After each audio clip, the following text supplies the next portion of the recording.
Hey guys, welcome to another episode of the Vinyl Den, your channel for record collecting by record collectors. I'm Nick. Today I'm going to be talking about what exactly is dynamic pricing, why is Ticketmaster doing this, and is there really any kind of way to get around this? There's a bunch of links down below. Make sure you go check those out. There's links for the Vinyl Den Facebook group, for our merge page, for the Spotify and Apple Music weekly playlist that we put together, and also the Patreon page. So make sure you go check all that out.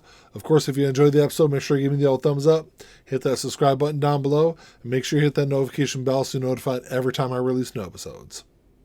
So we all know the ticket prices have been crazy expensive for a while now, for several years. And, we're never going to go back to a time where, you can go see your favorite band for, $25, $35, whatever it was.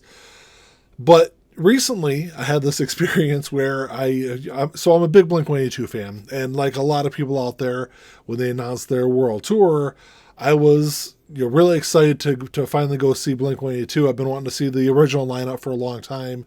And, it's something that for one reason or another, I just never gotten around to see them. So last week when their tickets went on sale, I made sure I was on Ticketmaster's website, a solid probably 20 minutes early before the tickets went on sale.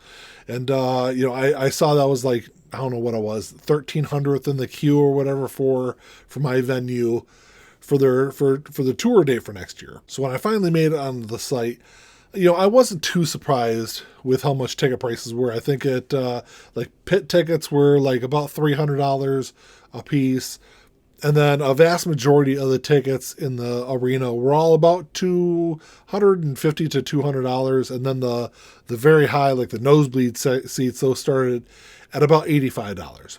So at first I was kind of, trying to decide whether or not I was even going to buy tickets, even at those prices. And as I started clicking on seats, I noticed a lot of them said platinum tickets on there. So that was my first thing, was like, well, what is a platinum ticket and why is this different than everything else out there? And what I quickly realized is these platinum tickets are what Ticketmaster is calling dynamic pricing. So basically what dynamic pricing is as demand for a concert goes up, Ticketmaster charges more for those tickets.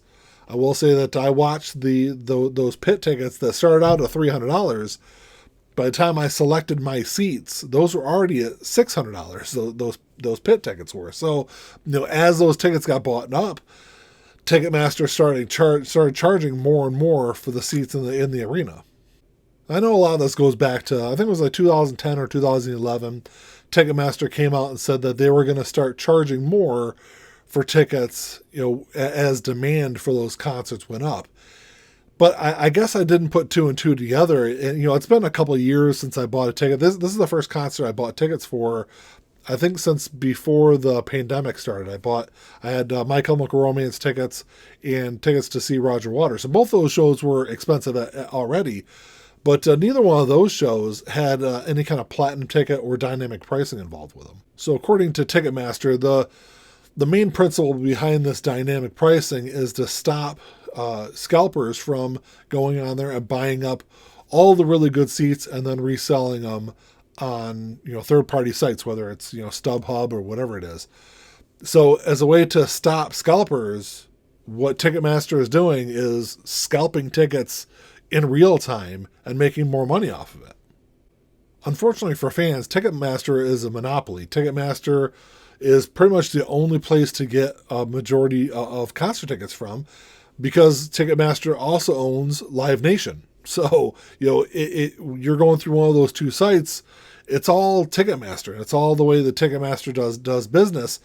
I will say that I saw lots of people over the last week or so posting what they had paid for tickets over the last week or so, and even the fees were outrageous. I was seeing some people that are paying $500, $600, $700 for a ticket, and $200 to $300 of that were all just Ticketmaster fees. So there's no real competition for Ticketmaster to stop doing practices like this. And who really suffers from these dynamic pricing policies are you're really kind of like your average fan that would have to, if they're going to buy a $200 concert ticket, they would have to save up for a good chunk, a big good period of time, to be able to afford something like that. So you're really kind of squeezing out a lot of your average fan. You're squeezing out a lot of your younger fans. These kind of policies, I think, are really bad for the music industry. I will say the bands do have an option, at least from what I understand, of opting out of these, of doing this dynamic pricing through Ticketmaster. But there's no real incentive for them to opt out of it, where they're just going to make more money off it. I will say that if you compare this upcoming Blink-182 tour to the Hella Mega tour that happened last year, which the Hella Mega tour was Green Day, Weezer, and then Fall Out Boy. So you had 3 huge bands. This upcoming Blink-182 tour is estimated to make almost 3 times the amount of money that the Hella Mega tour did. But when I'm on Ticketmaster and, I'm actually just trying to figure out where I want to sit and how much I want to pay for tickets, and not only am I watching, obviously, a lot of those tickets, a lot of those venues sold out pretty quick. So not only am I watching a lot of those seats disappear before I even click on them, and try to buy tickets, I'm also watching those prices double and triple in some instances for those seats, which is just absolutely crazy to think that, Ticketmaster is out here, like I said earlier, scalping, music fans in real time. And they looked at that. They looked at all the scalping that's been going on forever. And they said, look, if everyone else is doing it, we should probably get involved and make more money off of it. But I think the big question is, how do we stop this, or how do we get around it? And unfortunately, the only real answer to that is to stop buying tickets to concerts. And I know that's not realistic. If there's, a 20,000 seat arena that a band's going to play in, and you've got 5,000 people that are, I'm not going to buy these tickets, there's just going to be 5,000 more people that are just going to come and take those seats anyway. So those seats are going to get sold.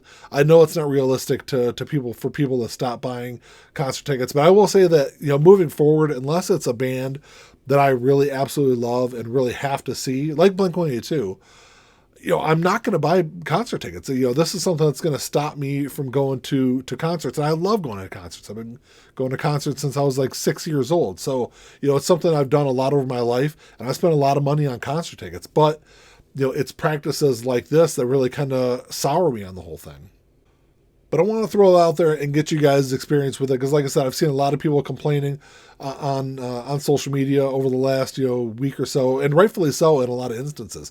Like I said, when I see the same tour being sold in Europe, for half of what the tickets are going for here in the U.S., that's a big problem, but like I said, there's no real solution to this, but I want to know what you guys' experience was with dynamic pricing, and what you guys have seen and stuff like that. Cause I know that earlier this year, the Bruce Springsteen tour, those tickets were going for like $4,000 or $5,000, all because of dynamic pricing, when in reality, they were still going to be expensive, but instead of going for $300, $400, $500, they're going for $3,000, $4,000, $5,000.